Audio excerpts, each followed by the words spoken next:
So, the reason why I want to join the Unlocked graduate scheme is really twofold. The first part of it is I really like the idea of being a prison officer. As part of a school project, I visited HMP Dumfries and I got to speak to the prison officers there, but I also got to speak to the recurrent offenders there. And what struck me is the nature of their job. The fact that every day is a new day, every day you're faced with new challenges, new people, in one of the most extraordinary circumstances.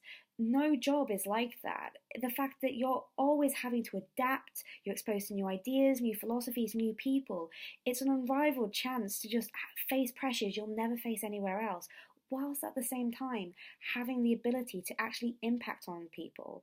In this job, what you do has a positive effect on someone and you can see it. You can see the changes you're making. And I would love to be a positive impact in somebody's life. If I come away from my job helping one person out, then that would have been worth it. That would have been worth the stresses. And I think the fact that it is such a varied and is such an interesting job just impacts upon that. The second part of it is more policy based. Whilst I would love being a prison officer, I also don't want to feed into the system of people just coming in and coming out without actually having some ideas about how to break it. This is why I love the idea of the MSc. I love the idea that we would be educated in how to do our jobs, but also how to improve our jobs.